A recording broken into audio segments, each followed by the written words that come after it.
I want to come to another issue which Poonam referred to when she started off our... Sorry, I'll also interrupt you on this. If you've followed this case of SIR, the Election Commission has submitted to the Supreme Court, the Honorable Supreme Court, that we won't give you the data. That they are not bound by law to give the data. So then what is this rule of Section 31 then? So they are not bound by law, but you are bound by law if you make an allegation. Exactly. I want to come to Maharashtra, and this, what we have seen over the last few months is a bit of a concerning spike in the instance of violence against those who don't speak Marathi. You have said, and I quote, you don't want anybody to take the law into their hands, but when it's the other way around and Marathi or Maharashtra is insulted, then things can escalate. Are you at somewhere sort of justifying or giving a license to your supporters to I'll tell you what, one attack second. people? In if they this don't also speak I'm very, Marathi? very clear. This whole case of language issue, let me make it very clear, because today we are speaking in English. I'm also interrupting you in Hindi.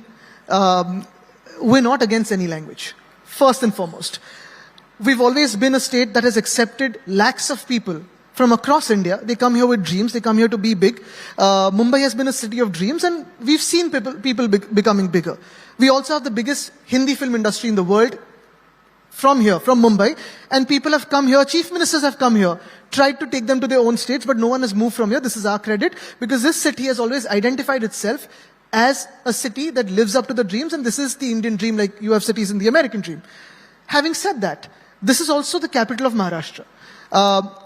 What we are saying here, and why this language issue propped up, is because the BJP government sitting in the state today, because of vote chori or whatever, said that the third language, which is Hindi, will be imposed on kids from standard 1 in schools.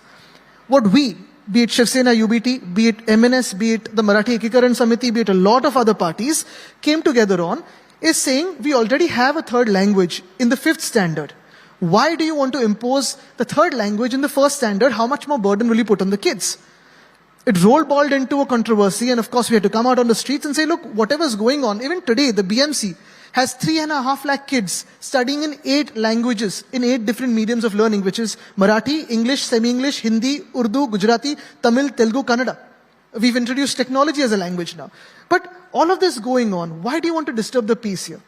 2, when you speak about the 1 or 2 incidents that happened, these were sporadic incidents. Let me tell you, this is not something that has been planned by a party and saying, okay, chalo, isko peette, aise karte. You don't think there's a pattern in the violence? These are sporadic incidents. And these happen, see, today, if you go on a railway station and start running behind someone saying, chor, chor, chor, chor, you'll have 10 other people catching him and thrashing him there.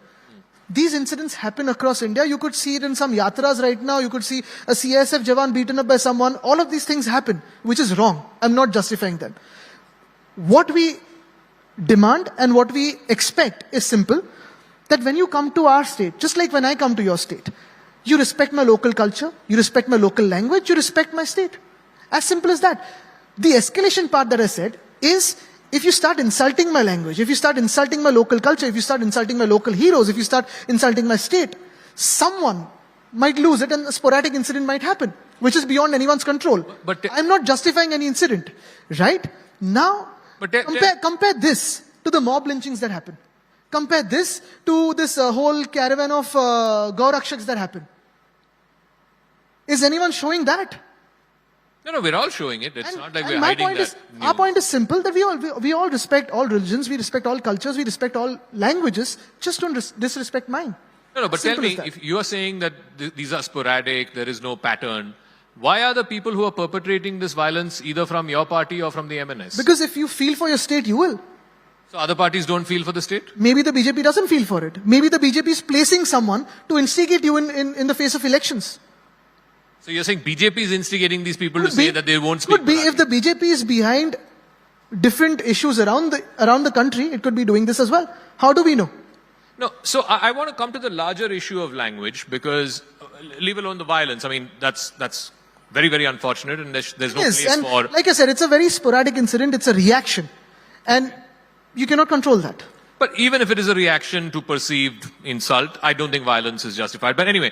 News18.com marches way ahead of the Times of India with 38% more users on native and social platforms. Network 18, the undisputed leader of news networks. Way ahead of the Times.